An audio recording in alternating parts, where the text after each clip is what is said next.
I think whether we like it or not, we do have a little bit of like an emotional and there's like a spiritual connection we have with big cats. Hey, I'm Emma, and welcome to Human Animals, the podcast where we explore the deep, complex, and often surprising relationships between people and the animals that share our world. In each episode, I'll invite a guest to dive into the bonds that unite us with the creatures we live alongside. Whether they are big or small, pets or wildlife, we'll unpack the ways animals shape our lives and challenge our understanding of what it means to be human. Join me on this journey where every episode is a reflection of the ties that bind us all.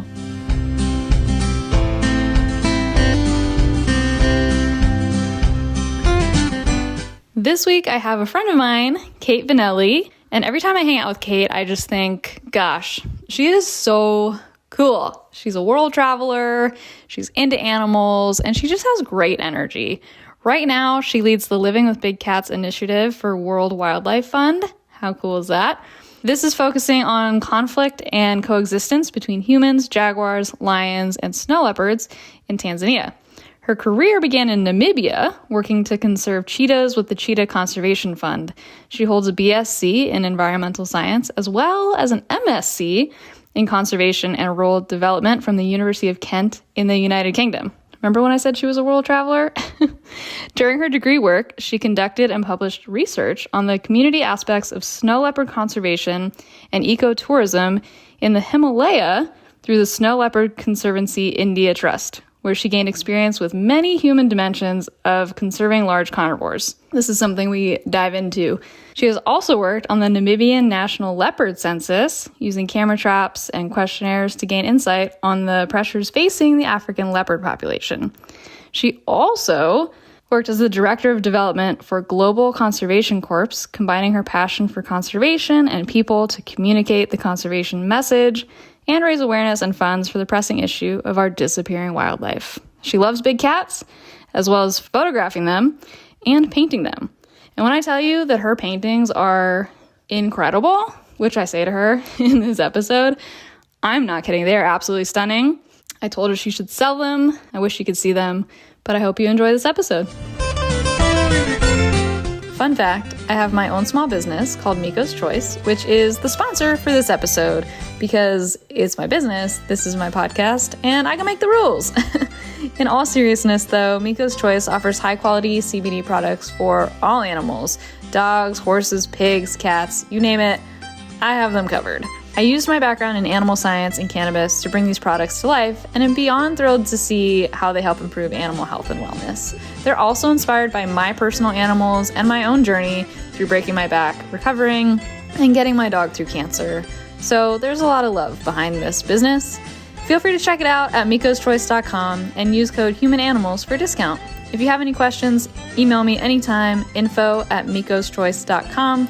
That's MIKKOSCHOICE. Thanks. Okay, hi. Hi. Thanks for coming on. I think this will be really fun because we are friends, but also you have this really cool professional life that honestly, since I've met you, I've been like, Kate's job is so cool. I feel like that all the time too. Every time I take a step back, I'm like, I don't know. I don't know how I got this. This is the best job ever. It sounds incredible. And I don't know if I feel like we've talked about this, but me growing up in LA, there's a big mountain lion population in those mountains. And so I've always been fascinated by the relationship of big cats to people, especially in these city environments, because you know more than I do, it's actually kind of rare, right? Yeah. Well, as rare as I think it depends where and when you're looking, but Sure. cats, I can talk. Yeah. Cats just are so interesting in terms of how resilient they are and how much they Hmm. actually can coexist with people without being detected. So that's also Hmm. something that I found over the years working with different, especially leopards and mountain lions in LA, but it's very interesting. And it's kind of a special thing. Like the LA mountain lion population is something that is so fascinating to me, especially from a social perspective, just Mm. the relationship. Yeah, go ahead. Let's do it. Jump in. Yeah, we're right into things. Yeah. Just I think one of my favorite things about big cats is that people have this connection with them. People all over the world, and historically there's always been a really intense connection with big cats, and it can be negative or positive depending on Hmm. where you live and how they affect your life. But the mountain lions of LA, like the Hollywood mountain lion and P22, is such Yes. an interesting case study Hmm. because just to have one single individual cat that people can mobilize around like that and that whose story resonates so much with so many Hmm. people. And like I'm sure you know when he died, what was it, in 2022? Yeah. People were devastated. There was like a memorial service, thousands of people showed up. It like It's true. this cat touched a lot of lives, and Yeah. it's wild to me that they have no idea. Right. But there's They're so like, many. we're just existing over here. Yeah. But Yeah. also, even from a policy standpoint, like that P22 mountain lion inspired a lot of policy that is now enacting more connectivity efforts and wildlife crossings across the huge highway between the Santa Monica Mountains. And Yeah. that's going to make such a huge difference for all these other individual animals that need that connectivity to survive. So Hmm. the story of one mountain lion has had this ripple effect that's going to be so positive for so many other, not just mountain lions, but like all the species that need connectivity. So Hmm. I think that cats do a really good job kind of building that connection or like being an emblem for the natural world. Hmm. Really, I and I think anyone bothering to listen to this who probably likes cats Yes. can attest to that. Like there's just a connection there that's really hard to describe, but it's a wildness that I love. Yeah, it's very touching. I was just literally talking to somebody I was out on a call with my vet right before we were working or before we recorded this. And we were talking about mountain lions because they just got a goat and they just got a mini horse. And so they were wondering, how do we protect these guys from the mountain lions? And where we are, it's like semi-rural, I would say. It's definitely not a bustling LA, but they are here and they go after livestock, as they do. Mhm. And their reaction was just like, yeah, it's like part of life, they weren't like these darn cats or anything. And so it's really interesting to hear like people's perspectives on how they view that like relationship essentially with them. And I'm curious what you think that's like for people. Like what do you see in your work? Do people have a positive association, negative? Does it depend like what they're doing, like ranchers versus the average person? Yeah, it really depends. It's such an interesting question because the perception and tolerance of big cats is really kind of it influences a lot their ability to survive because human big cat conflict is a major threat to a lot of cat species. Like look at like lions or Yeah, cheetahs, snow leopards. It's the retribution killing if there's livestock lost is right. for a lot of these cats. So looking into how people perceive them and what the relationship is there is like one of my favorite topics. Oh, cool.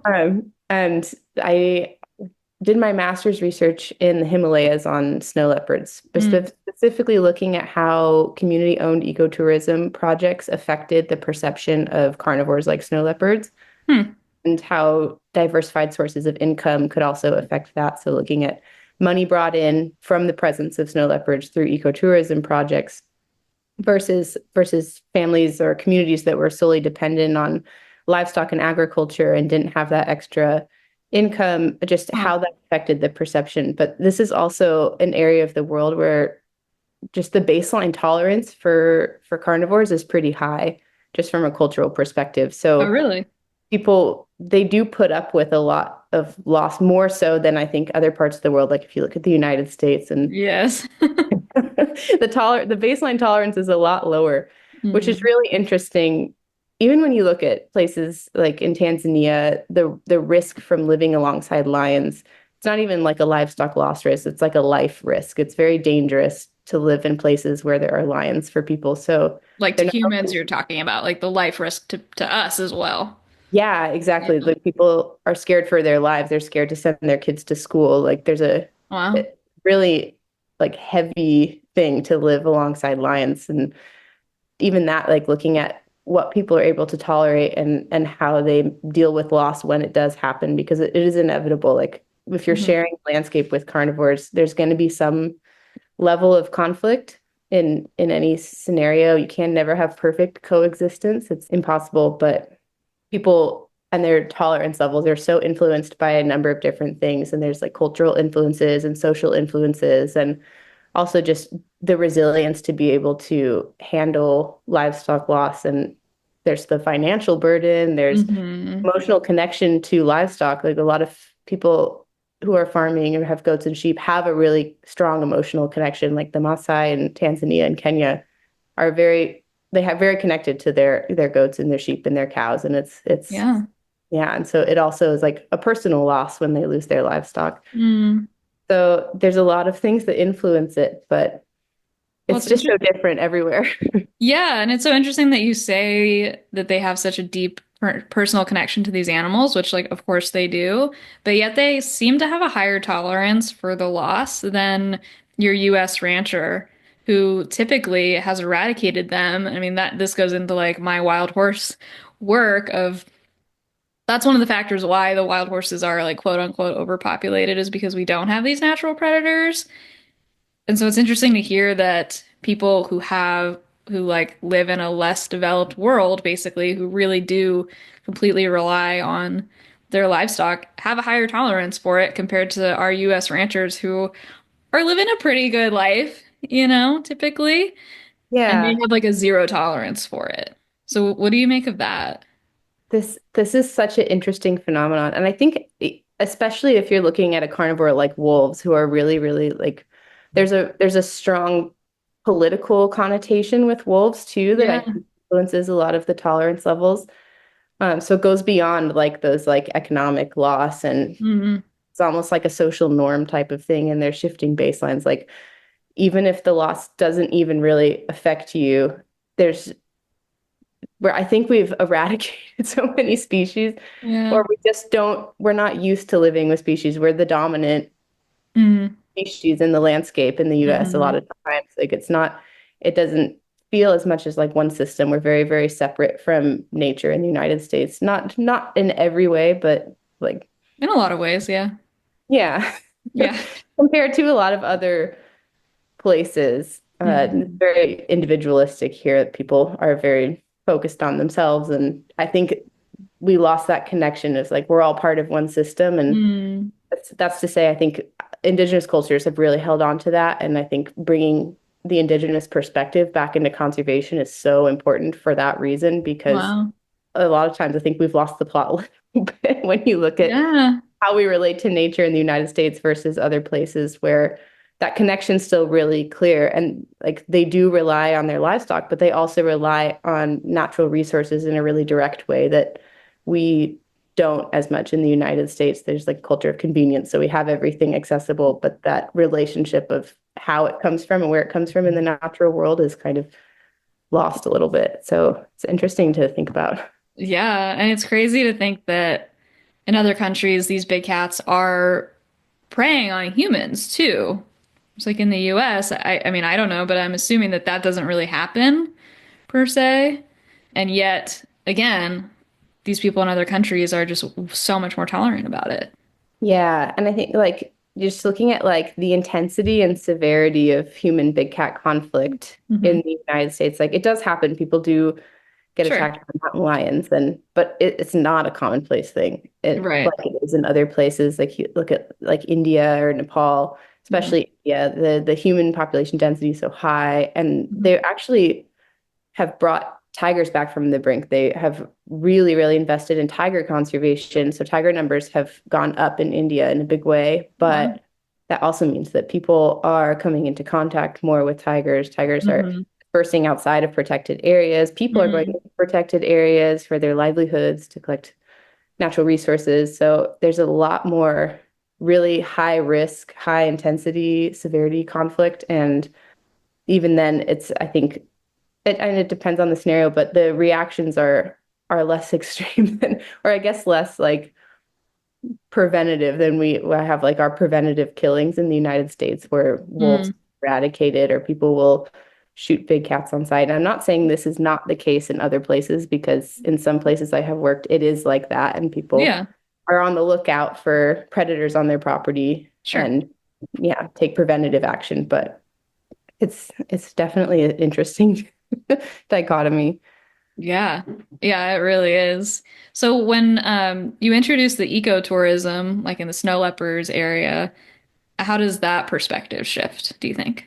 It's interesting. So I think it comes a lot from how those programs are built. So I was working with the Snow Leopard Conservancy India Trust, and the ecotourism was built in partnership with the communities where it wasn't like imposed from an external source. It was very Mm-hmm. much like a consultative, co-designed process. So there was a lot of community ownership from the beginning, and the Mm-hmm. benefits that were coming from that tourism were really connected to conservation. So it wasn't like we're getting these benefits, it's great. As people coming for snow leopards, it was really like this benefit is coming from snow leopard conservation efforts. There's like that effort to make those connections. It's Mm. also part of like a more holistic way to address human snow leopard conflict or coexistence is like you get financial benefits, but then you're also looking at kind of the social benefits and looking at that policy that helps support these. And you're looking at in combination with like preventative measures like predator-proof corrals for the Mm-hmm. goats and sheep, and then also like mitigation methods. So livestock insurance schemes, making sure that Mm-hmm. if people do lose livestock, then they are compensated, and there's Mm-hmm. effort and like a community built and bought in effort to Mm-hmm. manage livestock in a predator-friendly way, so the risk is reduced. And so there's like all these different approaches you can take. There's like also the response thing is something that I think gets sidelined a lot. But if someone has an incident or they're worried about an incident with a carnivore attempting to take their livestock or taking their livestock, Mm-hmm. there should be, if whoever is managing conflict in that area or providing a support resource, if it's the government, if it's an NGO, there should be a quick response. Like a lot of criticism that I've heard around conservation and like the human wildlife conflict context is that, oh, when we lose a goat or a sheep, the government ignores us, nothing happens. Like Mm, we yeah. don't, we they know no one answers our calls. It takes weeks for someone to come out. But if something happens to, say, a lion or there's a retaliation event against a lion, everyone comes really quickly. The NGOs are there, the government's there. Mm, And it creates this kind of separation of like it's us versus the predator versus like having a system where people's needs are also responded to just as quickly and right. prioritized, and it makes people feel seen and heard, and that alone Mm, increases tolerance in a big way. So yeah. That's a yeah, really good point. it's Yeah. really interesting. I sorry, this is a little bit of a tangent, but I think about this all the time. I saw a presentation at a conference a few years back from the Australian government who works around reducing shark attacks. And this is Hmm. also a type of human wildlife conflict, right? Is Yeah. people are going into the ocean, and if there's high shark risk, like that's a risk that you're taking. Mm-hmm. And one of the main things that they did, it's like the normal stuff like prevention and mitigation and signage and education and trying to spread information. But one of the other main things they did at a really high shark attack beach was just to set up a place where people could come and talk and like be heard about Huh. their fears and their frustrations around the shark attacks that had happened in the past. And like if they knew someone, even if they didn't know someone who had been attacked in the community, just to have a space to talk about it helped raise the tolerance in such a huge way. And I think about that all the time because that's just a really like Wow. impactful example of just even that like little step of just hearing someone's concerns or frustrations really helps increase overall tolerance. Yeah, I think that's a great example. I mean, you said it earlier too. I think people just want to be heard and they just want to be understood and that their concerns are landing somewhere and that something is being done about it. Just like that program that you said where if they do lose an animal, they immediately get paid back for it is huge. Because, yeah, I think at the end of the day, people in general about a lot of different topics get frustrated when they feel like their voices aren't being heard.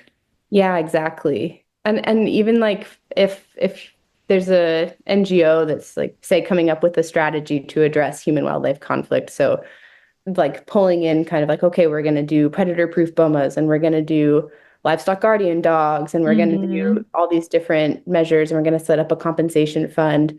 But even in that process of like designing a strategy that's tailored to that area, a lot of times certain voices are left out of the strategy design process. And Yeah. it's really important to like, especially the people who are bearing the brunt of the conflict, right? Like Hmm. they should have a very strong voice in the design of the strategy. And then the other really important thing is like who takes responsibility for which aspects of managing this conflict. Because it can't just be like one thing here and one thing there, like Hmm. in terms of actually increasing the tolerance and reducing the loss, it has to be like a holistic approach. So then to identify who's responsible for what and making sure that that ownership is there within the strategy is really an important place to start when you're looking at a very high human wildlife conflict, Hmm. like a hotspot or a landscape where it's a major issue for people and frustration is high. And that's part of the whole process, like being heard, but then also having those voices integrated into the next steps of action is like a huge thing. Means a lot, I think, to people. Oh, yeah, absolutely. That makes perfect sense. Do you find that, I guess I'm just like still on this thought of like how different the perspectives are between the US and people in other countries. And it's just so fascinating to me that the conflicts can be higher in other places, but the tolerance is also higher than here. And I'm just like, sorry, I'm just like really into like, why is that? So do you think that the programs that you're talking about in these other countries, like, how do their programs compare to what we have here? It's interesting, because I, I say this as I feel a bit funny because I am an American citizen. Yeah. Like grew up in America until my 20s and then I moved away, but I don't know that much about how our government manages conflict. And I Mm. hear different things from different friends in different departments, different states, but Yeah. I have a lot more experience with other countries. I can't say like for certain if it's like management approaches that, but I think it runs deeper than that. And I do think like Hmm. in the US, our relationship with nature is really frayed. Yeah. And I think we saw this a lot during like the COVID lockdown, even is like Hmm. people, when stripped away of everything else, they wanted to be outside and they wanted to be close to nature. And that was like a big need for people. And I think we lose that a lot in our day to day when I mean, like we have a very high productivity culture. We're very, very focused on like Hmm. hustling and earning and progressing in our jobs and growth focused economy. And I think we lose some of like that overall connection where we're close to nature and we're part of a system, we're part of something bigger and like it's a community in nature too. Can have communities with people, but you're also part of a community in nature. And I think our society really like separates us from that. Yeah. And I think that honestly is a big part of it, which is like I don't know how to. How do That's we fix that's like a that? massive problem to address. But also coming back to cats, I think Hmm. big cats can really help with that because I know the tolerance maybe for a puma is low, but if you look at, I think there's some studies looking at this, like tolerance for wolves is so much lower than tolerance for mountain lions in a lot of places, even if the livestock loss or the damage or the conflict is about the same. Huh. There's a default, a little bit of a higher tolerance for pumas, and I mean this isn't the true for every single person, Sure. but that's also because of just the public perception and I think our kind of historical relationship with big cats and people like we go all the way back like cave art focused on big cats. Oh, wow. There's always been a fascination with big cats from the human side of things and I think whether we like it or not, we do have a little bit of like an emotional and there's like a spiritual connection we have with big cats. And I think the same can be said for there's other really charismatic apex predators like orcas, like people are really Yes. drawn to. And you just swam with them. So I cool. did. They're like really top of mind right now because Yeah. that was So cool. that was a dream come true and that was Oh my God. like a whole other thing. But it's the same Yeah. type of energy. Like when you see a big cat in the wild and it like takes your breath away. It's like, Yeah. It's so again, working with the vet today, he talked about just that same thing because he said I don't know, at some point in his life, he was hiking and he saw a mother and three cubs, and they were playing in a tree. And he Oh was my far enough away that he said he felt like comfortable to watch them. And he said it was like watching giant house cats like playing on a cat tree or, a tree outside or something. And he just sat there watching them. And he had that same like mesmerized feeling of like, whoa, this is so cool. And I think I've heard that before from people who see them and they're just like, whoa, it's like breathtaking. And you're right, it is just like something so deep down that just stops you in your tracks. I think I've never seen one out in the wild. And I'd be curious what your take is on this, but I've heard the saying of like, if you've been outdoors for, X amount of hours and stuff and you've never seen one, they've probably seen you. I completely agree with that. And there's been Okay. times I've sometimes when I go hiking, I usually choose like trails that have mountain lion warnings because I just would, it's one of the cats I have not seen in the wild. Oh, really? And yeah, I've seen Mm. almost all of them, all the big cats, except snow leopards and mountain lions are my last two that I have not seen in the wild. And I would love Oh. to see mountain lion, but I'm sure like I've seen tracks, I've seen evidence, like they're there. Mhm. And the wonderful thing about cats, especially like lions maybe are a little different. They're very conspicuous. Like they're easy to find if they want to be found. They're just Mhm. around, but and you're in the right place. It's not like everywhere Yeah. lions are like population wise are actually really struggling. But if you go Mhm. to a national park in Africa that has lions, they're not hiding from you. They're very out in the open. Whereas like a Yeah. leopard, you only see a leopard if the leopard wants you to see it, which is Oh. also feels like a very special thing. And I think the same can be said Mhm. for mountain lions. Like they know you're there. Like they're miles ahead of you in terms Yes. of their senses and what they're paying attention to. And we're actually very loud when we move around, so they're very aware of Right. these things. But to see one in the wild feels like such a gift because that they're also acknowledging that they can be around you, and that's Yeah. a special thing. That's a good point. Yeah, I've always wondered what my reaction would be if I were to see one out in the wild because I don't know. Like there is a part of me that has been like intimidated by like what they can do. So I'm like, I don't know, would I be scared? Would I be mesmerized? Like I guess it would depend on the interaction. There was this one time when I was riding Miko. And we were in a group, but we were like kind of far behind the group. And we were out on this like open ridge line. And Miko is like very chill horse. Like it takes Mhm. a lot to kind of rattle him. And this was an interesting reaction. I've never seen it before. He all of a sudden, like his head went straight in the air and he whipped around like Oh, super fast. And he just stood there. And when horses are nervous or unsure, they blow a lot of air out of their noses. And he started doing that, which is something that I like hardly ever see him do. And he wow. was just like staring, down the trail off to the ridge. And it was pretty open. So I'm looking, I'm like, I don't see anything. But like, the hair on the back of your neck kind of goes up because you're like, what does he see? And my only thought is that it had to have been a mountain lion. Like either he smelled it, he heard it, he sensed it, all of those things. And luckily he is like pretty calm and cool and collected. And after he kind of like looked around a good bit, I was like, okay, do you want to like turn around and maybe catch up to everybody? And he was like, yes, I would like that very much. And so we just we just went trotting up to the rest of the group and he felt better. But that was my one interaction in like all my time outside where I'm like, I like that had to have been it.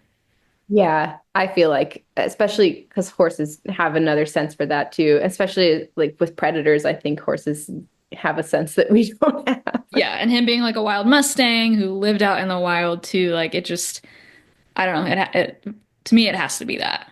Yeah, I think so too. And then just the feeling you described of like the hair on the back of your neck and like I had that I was backpacking in Namibia and there was a leopard that was around and we were sleeping on the ground every day. We would see the tracks of the group in front of us on the trail and then a couple of days there was big leopard tracks over the top of those tracks. So Oh wow. leopard was using the same trail as us in Hmm. between the two groups of people. And it's like going to bed at night and thinking there was a few moments where I was like a little bit of a shiver and you just feel like something is perceiving you and you're not seeing it. And it's a cool feeling. And I think maybe my survival instinct is low or something because I never feel afraid. I feel really just like it's like an exciting feeling. Like being in a landscape with predators like that is it feels really exciting to me. And when you go somewhere and you know that there's there's no wildlife at that level. Well, at least for me, I'm speaking for myself here. Like I Mhm. feel like it feels like a little bit of like an empty landscape. Like it's Oh. nice to be there if it's really beautiful and there's other Mhm. wildlife, which is great. But if there's like places where there are no cats or wolves or Mhm. those predators really like bring a sense to a landscape that I think is you can't replicate it. Like it just ties everything together in like this Yeah. pinnacle. I love them. So do you think for you it's like this excitement that you might see them? Yeah, or even just knowing they're there because that's the other thing. I did my snow leopard master's research, never saw snow leopard. I was Oh my up there. gosh. We saw evidence. Like Yeah. I interviewed a lot of people that were saying, "Oh, we just saw one last week." Like, why are you doing this Oh. research if you've never seen one? Like, it's just to like be walking around a landscape where you know they're there and like they might be watching you and just that possibility Mhm. is like it's just nice to it makes you feel a little bit like there's it's like bigger than yourself. You're connected to the landscape in a different way. I think when there's other predators around like that. It's cool. That's really cool. Yeah, that's interesting. So is that what drew you to big cats in the first place? Like how did this all start? Or did it start with the raptors? Because, I know this, our listeners don't, but you also were heavily involved in birds of prey. Yeah, I think I love I love those top predators. I think maybe that's something Uh-huh. I've always loved all my like book reports and like dioramas in elementary school were like cheetah or red-tailed hawk. I loved those Mhm. two species so much. And so the bird of prey work, which at the Raptor Center was it was like a great connection to live in a small town and just be able to also like feel close to nature in that way. And then talk to other people and raise awareness and help connect other people to wildlife, especially birds of prey are something that like anyone can see and Mhm. they're around and you can go outside and they're there and our actions have such a direct effect on their ability to survive, like looking at Mhm. rodenticide, like not Yeah. using poisons so that you make sure that that doesn't travel up the food chain and Mhm. that's a horrible way to die for those birds. So just Yeah. to be able to spread that knowledge and talk to people and show people up close like these are the birds that you're seeing all the time and it was really interesting even like speaking of the human animal connection like Mhm. at the raptor center people would come and the setup of the for people that don't know who Yeah. we know but the setup of the center was we had some non-releasable birds and they were if they had the right temperament and the right if they were relaxed in that setting we can use Mhm. them as education birds and talk to people and raise awareness about raptor conservation and all of that so they were there and people would come up to the center and there was also like a very emotional connection for a lot of people with these birds and a lot of people who had maybe lost someone close to them would come up and they would talk to the birds and you could kind of like see it as you moved around the center like there was a couple times where you just see people having like a really emotional experience being close to these raptors and I thought it was so interesting because like I think a lot of these animals like we have a really strong connection with that we don't really understand and birds of prey I think are in that same category where it's really yeah, it's just so cool. There is something about them where you can just like stare into their eyes and just be similar to the mountain lion if you see one in the wild, like just be mesmerized by it. Like I remember within the last year, I was driving and there was a red-tailed hawk who had been hit by a car on the road and it was like kind of thrashing around. And in this county, we have a really good wildlife rehab place. And so I was wearing my Carhartt. I put the Carhartt around it because I was like, I don't know, like maybe it can be saved, yeah. And so drove it over there. While on the way, it was very calm in the Carhartt, and I was safe from its talons and all of that. But just like I had this intense moment of just looking this bird in the eye, like so close up. First of all, didn't realize how big a red-tailed hawk is. I was like, is this an eagle? And then when I got to the center, they're like, no, this is just a red-tailed hawk. And I was like, this thing is huge. They're huge and their talons are big. Yeah, and then I'm thinking like, okay, this is the size of a red-tailed hawk. How big is an eagle? Oh my gosh. Like, whoa, you know? And it is a really intense moment where you just have this connection and this sense of wonder, and you're like, this is crazy. Yeah, it's really and it's cool. I think I love that about birds is that they're everywhere. Like Yeah. even if you're in cities, like the peregrine falcons in cities, like nesting on high-rise buildings, like and the fact that people also really gravitate, there's some very famous peregrine falcons and people are very Oh, invested in their like how many eggs they've had and like how they're raising their wow. young. Like it's like very closely monitored. And I think there was an owl recently, I think in New York City, that and he died like this year, I think, and the internet was mourning him because Oh, everyone's so attached to him. Like people would he had like a Facebook page and people would wow. post their updates and like that's just that like urban wildlife connection and like searching for nature in places where you don't usually find it, I think comes through really strong with birds. I think that they make that connection really clear, which is cool. But it didn't Yeah. just start with birds. So I remember your original question. Now I Sure. went No, off it's okay. Yeah. my Yeah. bird tangent. I have a orca tangent, bird tangent. There's lots It's all of good. Yeah. So yeah, how did it all start?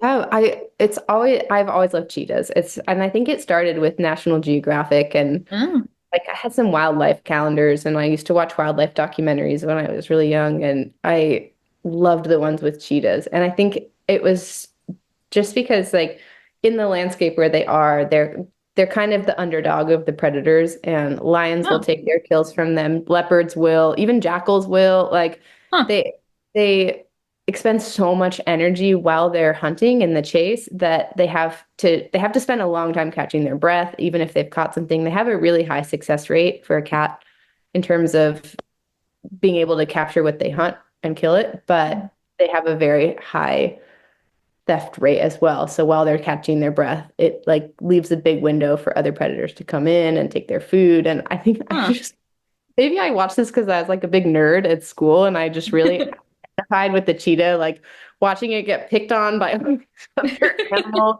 And it just Yeah. still like push through and cheetah moms are they're like amazing moms. They really like they'll raise cubs. They have to do it all on their own. The cubs are in the grass. They have to hide them when they hunt. They have to teach Mm. them to hunt. There's no like lions have a pride. There's like they can raise their young together. All the females work together. Mhm. Leopards, like they're so cryptic and stealthy. They can hide their babies. They can go up in trees. They have all these cheetahs are just out there, like they're trying their best and they do a really good job. But they have so many challenges that other cats don't face. And I think I used to watch them on documentaries and I just was like fascinated by them. So I have some really terrible drawings of cheetahs from when I was young, and I just like they have like two legs and all these like huge polka dots. But I just I loved them so much. Yeah, And now your art could be like, I mean, truly, I don't know why you don't do this, but like your art is so good. Like you could sell it for thousands of dollars. oh my gosh, you put the idea in my head. I maybe I should do that. No, you honestly, you should. It's, oh my God, to the listener, like I wish you could see it. It's, her work is amazing. Thanks, Emma. Yeah, no, it's true. I've always thought that. I'm like, whoa, these are so cool. Um, but that's a really interesting distinction between cheetahs and other big cats. Yeah, I mean, they're still my favorite. Like my current work doesn't focus on cheetahs, unfortunately. Mm. I'm always trying to like pull them in a little bit if I can because they're really struggling. Like as cats, Mm. they estimated maybe like between 6,500 and 7,000 left in the wild, and Well, that's not a lot. Like it's no. it's and they're mostly living outside of protected areas. They deal with a lot of persecution because they're diurnal or crepuscular hunters. So they're like out in the day, people see them. They get a lot of blame for livestock loss. So human wildlife conflict's a thing. Like they require specific habitat and habitat is shrinking and degrading and the prey base is diminishing and like cheetahs have it really hard. And so No. and they're a target for the pet trade, which is also a huge Really?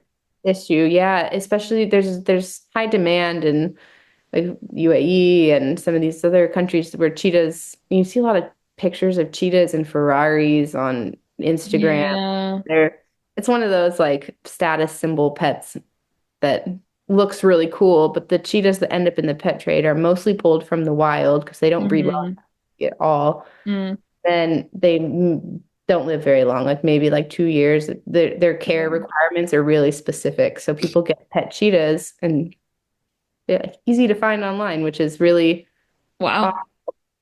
because they're being pulled from their moms when they're really young. They're being pulled from the wild with this tiny wild Mm-hmm. population around and yeah, it's a really sad problem because you can see it. If you go on the internet, you can see people playing with cheetah cubs. And this is issue for tigers, lions, like Yeah. a lot of big cats, people want them as pets because we do have that connection with them. They're really interesting. Like Mm-hmm. I think all of us would like love to like pet a big Sure. cat paw, but Sure.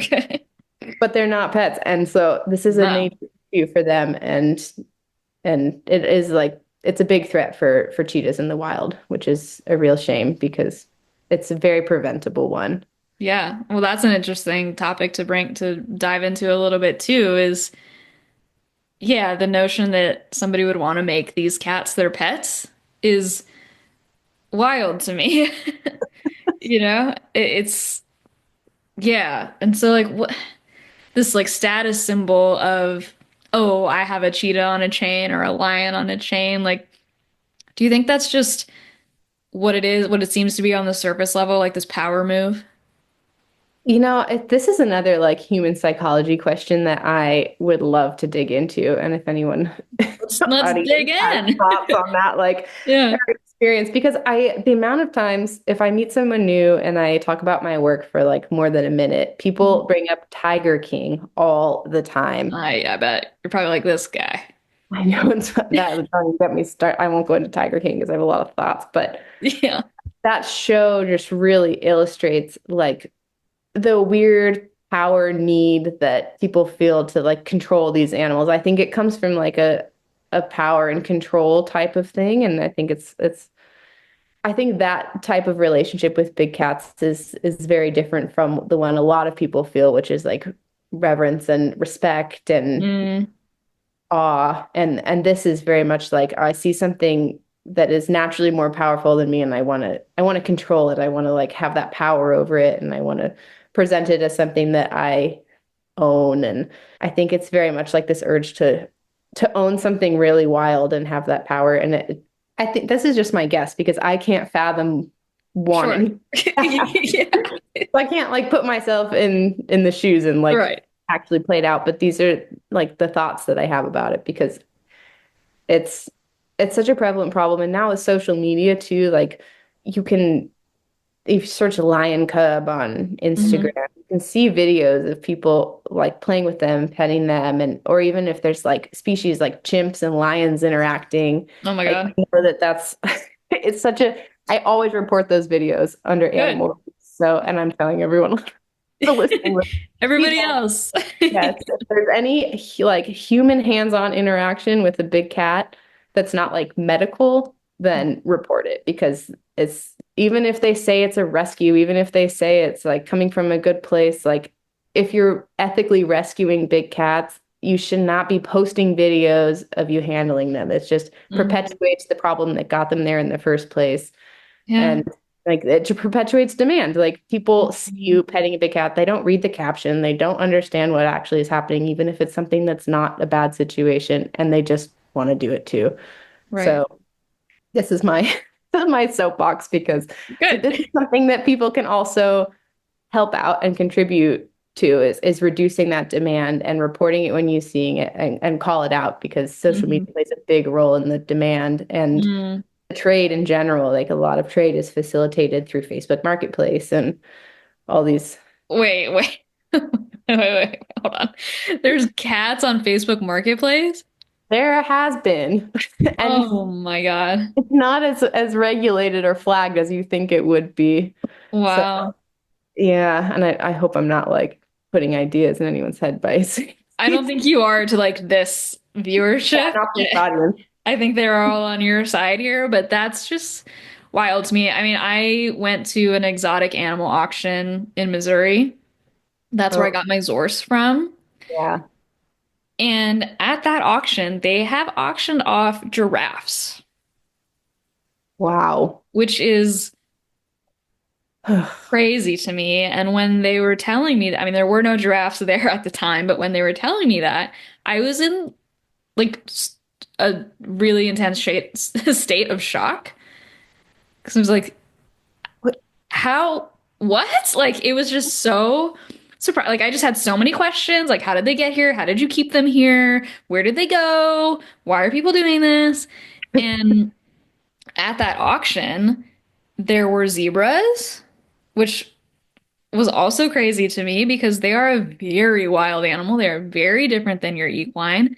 Even Pete, my Zorse, him being there, he should not be there. I mean, he shouldn't even, like, I say this all the time, like, he should not even exist. Like, why are we crossbreeding horses and zebras and donkeys? Like, it's just, it's so bad. And Yeah. the people who wanted him and who had him, it was a little bit about this power trip too, honestly. You know, they were like, "Oh, can you imagine if you can tame this thing? And if you can't, then like just make out a rug out of him." And at that moment, I was like, "Okay, so this guy, I don't have a plan, but he's gonna come home with me because I don't like, Get him out of there. yeah, I don't like what any of these people are talking about." And it Ugh. was just, yeah, there were like lemurs, there were other monkey species, there were alligators, there were African hoofstock. I mean, I don't know what they would be called, but you know, that's where they originated from. There were water buffalo, Oh, wow. and all of this is completely legal.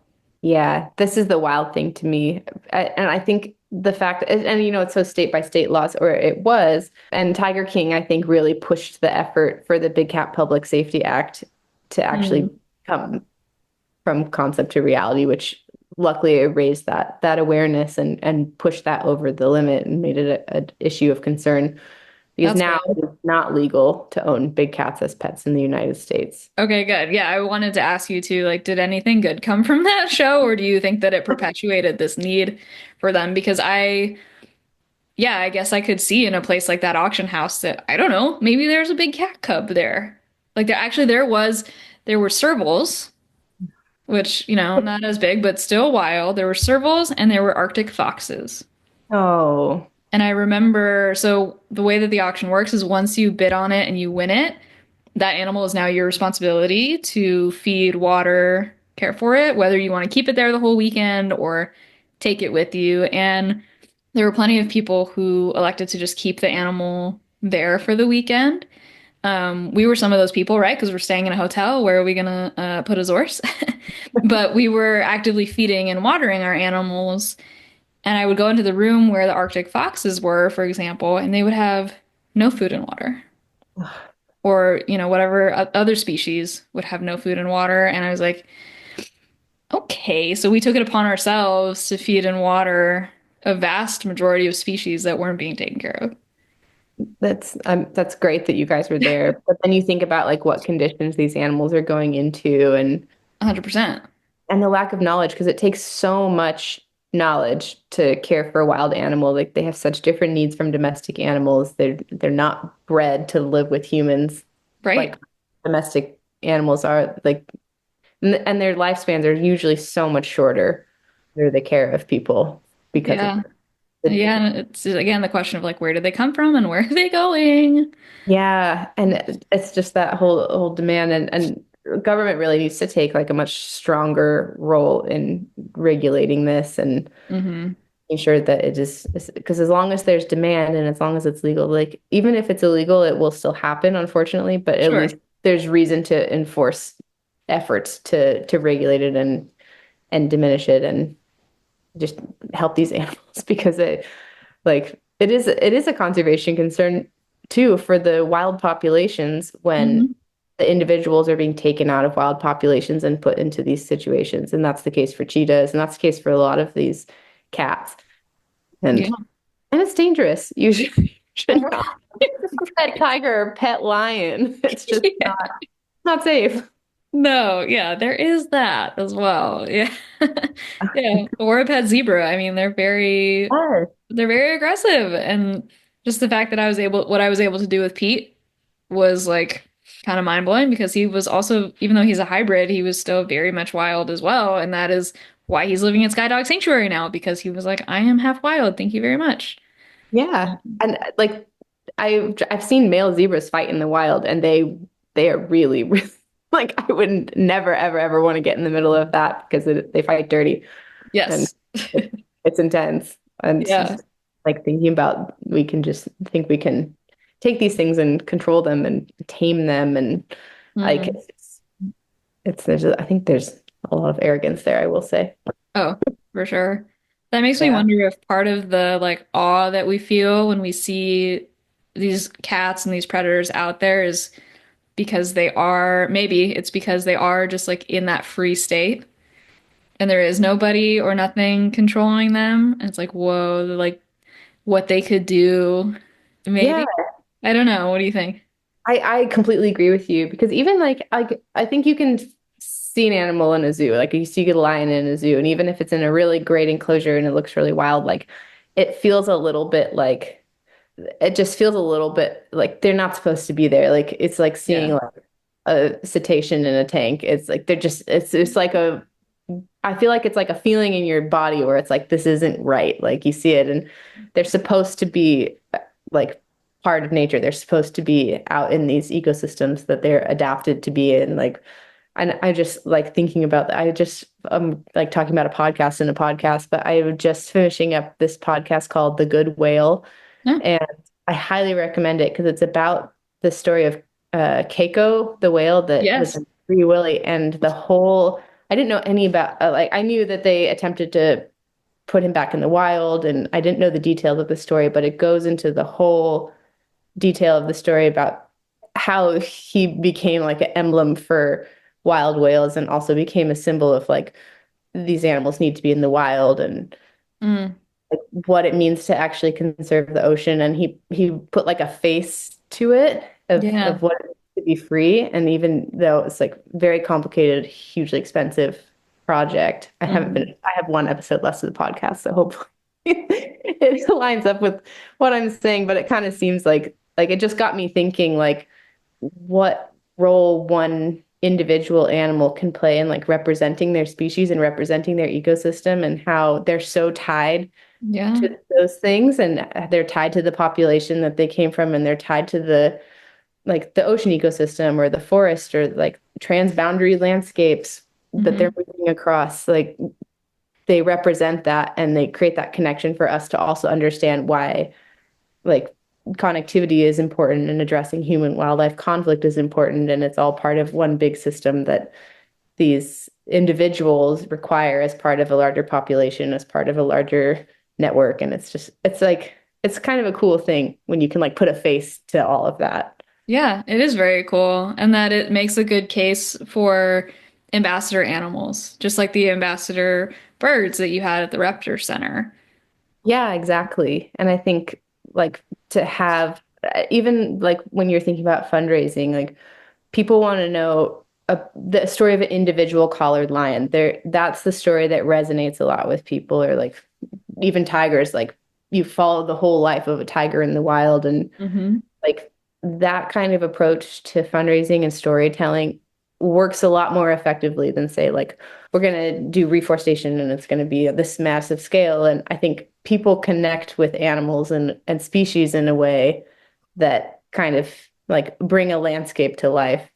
Yeah. Well, it's interesting you brought up the comparison of the feeling that you get when you look at an animal in the zoo, because I think originally there was this thought that zoo animals would become these ambassadors and people were like going to go to the zoo and then all of a sudden they're going to care about wildlife and we're going to, do all this protection. But I think you really hit it on the head when it's like that feeling actually isn't really there. And I do wonder if a lot of that is what you said, which is that you get this overwhelming feeling of like, ooh, like this is kind of icky. Like I don't think this animal should be here. Whereas you see them out in the wild, and I think people have a completely different experience about it. And maybe that's like the ecotourism that you were talking about as well.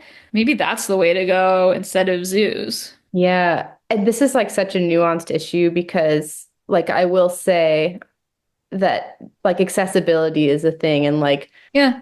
not everyone has the funds or the capacity or the ability to go out and see these animals in the wild, but they still make that connection. And so It's a good I point. think zoos do like play a role, but again, I think the individual welfare is really important. So looking at like with the raptors, those were birds that couldn't go back out into the wild, and Hmm. they were well suited personality wise for what we were doing in terms of their interactions. And you Yeah. know, they enjoyed, I mean, you can project, but Sure.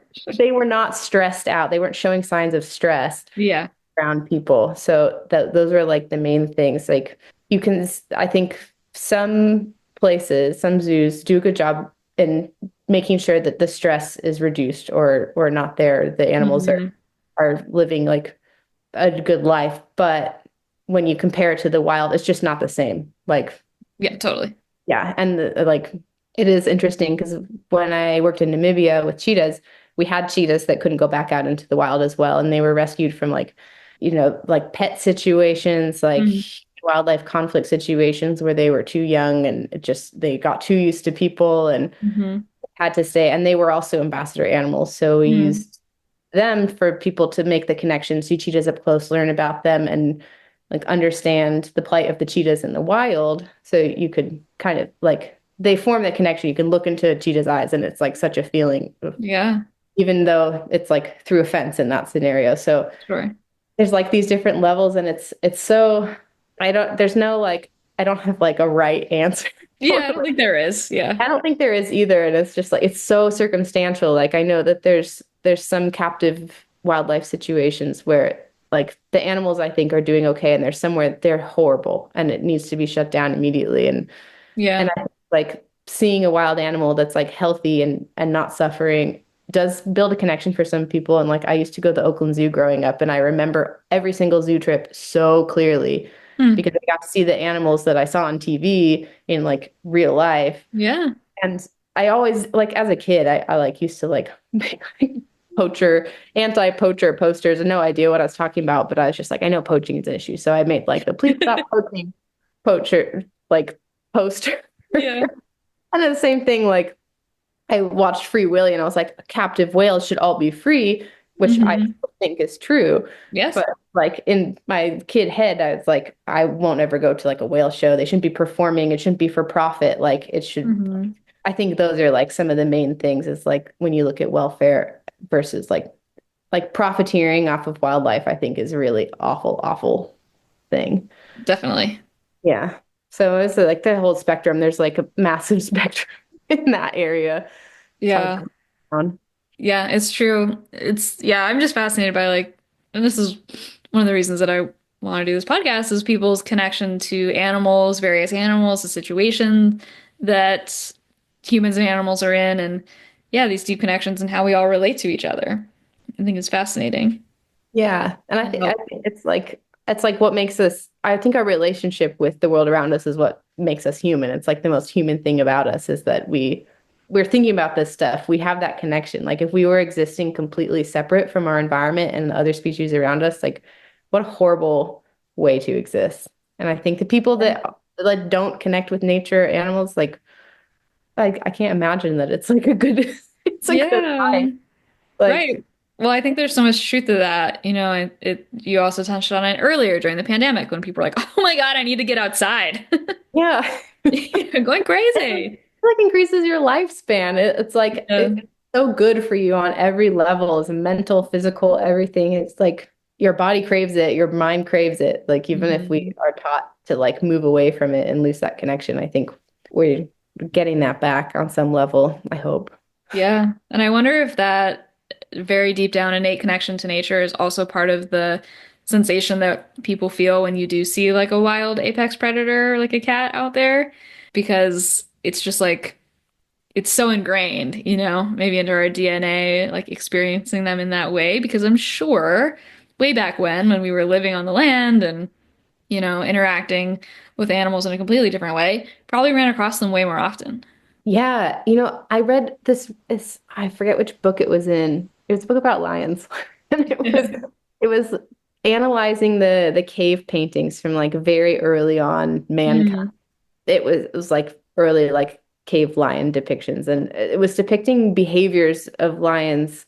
It wasn't just like hunting and like people versus lions. The depictions on the cave paintings were showing like lion behavior when they're just being observed. So like moms Wow. and cubs playing, like, which means that people, despite the risk, were watching lions and observing them in their own environment, doing Yeah. lion stuff, probably Yeah. hopefully hidden because that is a Sure. huge risk being on foot. But watching that and then depicting it in art. So like that sticks with me all the time. It's just people's connection to these animals. We're drawn to them whether we like it or not. Like we have been since we've been around. And Yeah.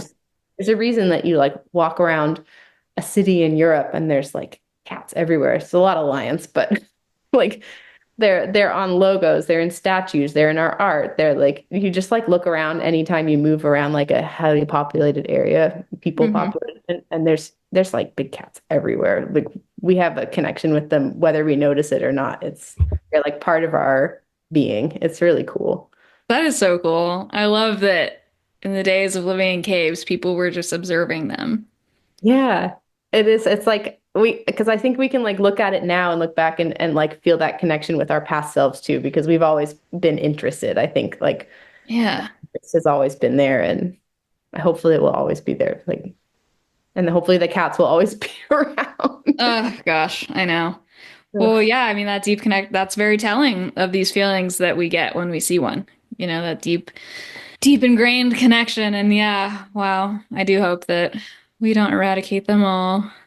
Yeah, there's a lot of good people making a lot of good efforts, and there's some wins happening. Like tigers, the effort behind tigers almost doubling their population in Mm, the last decade has been a huge win. Like if we put the effort and the time in behind our conservation efforts, like these cats are resilient. Like yeah. that's what also makes me feel a little bit better is like if we give them the habitat and the threat reduction, like they will do well.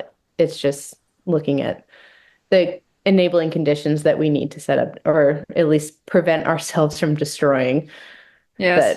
that should be our focus. And there's a lot of good work happening in that space. So at least if that's like any comfort to anyone out there, we're Yeah. not like it's all hope is not lost. But Well, that is comforting. Yeah. And you are certainly a part of that.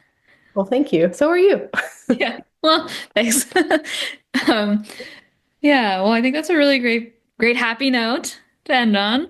But one thing that this is only the second episode of this podcast. So one thing that I'm testing out is because every podcast I think like has their little thing, that they do, is ending with like a fun fact Oh, that the guest wants to share about, whatever we're talking about. So, I actually came prepared with this one because oh, I cool. just learned this and this is like I have asked a lot of people about this and a lot of people did not know either. And these are people like in the cat space. So Oh, cool. this is a weird one. And I encourage people to Google it because it's like a physical trait that I Hmm. did not know existed. And it's on lions specifically. Lions are the only cat with a tufted tail. So that's like the first fun fact. But I think we all knew that when like you can watch The Lion King and see that. Hmm. But in that tuft of fur, if you pull it back, there's something called a prickle. And it's like a vestigial, no one knows what it is or what it's for, but it looks like a little like claw or like a little stinger. Whoa. Yeah, it's really weird. I tell everyone to Google it. It's like lion tail prickle. Like a picture of it? There's a picture of it? Yeah, there's some Okay. pictures on the internet, but I'm gonna Google it right now. it's a strange little thing, and no one really knows what it is or even knows about it. And So like so lion tail, like what would I go? Lion tail. lion tail prickle. Let me see if I Google it if it comes up because I learned this from someone Oh, who I mean, and I don't know if I honestly don't know much about it beyond that, but someone brought it up to me recently and they said, "Yeah, I just learned this thing." And I said, "That's wild. I'd never heard of that." And I asked a few other people, some people knew, some people didn't, but I definitely if I ever get close to a sleeping lion who's anesthetized and we're putting a collar on them, I might take a oh, look. yes, So, a fully knocked out one. as one who will not wake up if I touch his tail. So Wow. that is I'm my kind of surprised that because that is such a good opportunity, like when they are fully knocked out, to really like look them over. But also, like, why would you think to look at that? You know, like you probably just think like, oh, it's a tuft of hair on the end of their tail. Like, ugh. I think, well, like even like I know when you anesthetize cheetahs, like where we did that a few times, where you check them all over and you like Mhm. record any morphological anything. And a lot of cheetahs have a kink in their tail, like on the very end. Huh. That last that last bone will have a kink, and that's something left over from their population collapse and rebuild. They have a lot of genetic issues because of how low their populations got Hmm. in different histories along their existence. So Yeah. they have like a king's tail, but the lion Huh. prickle thing is It looks like prehistoric. it does. It's It's like, so strange. I am so fascinated by that because it's just a very little known thing. So I'm putting it yeah, out that's great. That's gonna stick in my brain for like the rest of my life. That's a great one. there Wow. if I say 10 out of something. 10. Amazing. Thank you. Okay, well, everyone spread the fun fact about the prickle. We'll see how far it gets. All right. It's gonna go viral. Yeah. And then send them all to this podcast. Yeah, that goes. Go listen to you'll what if like you become synonymous with the prickle? I hope not. You wouldn't like that? I don't know. It kind of weirds me out. Something about Uh, it makes me like slightly uncomfortable, but also fascinated. So rather that's have my legacy be something not prickle related, but we'll see what happens. I mean that's fair. I don't blame you for that. That's So, funny. Oh man, okay. This was okay, fun. on that note. Yeah. Okay. Oh boy. Okay, thanks for chatting. Thanks so much for having me, Emma. Okay. Thank you so much for tuning into this episode of Human Animals. If you enjoyed today's conversation, please subscribe, leave a review, and share with a friend. I'll be back next time to dive deeper into the fascinating world of human-animal connections. Until then, take a moment to appreciate the animals in your life and tell them I said hi. You can get to know me and my animals better and see upcoming guests by following at Brian Kangal, that's BrianKangal on Instagram and TikTok. Okay, bye!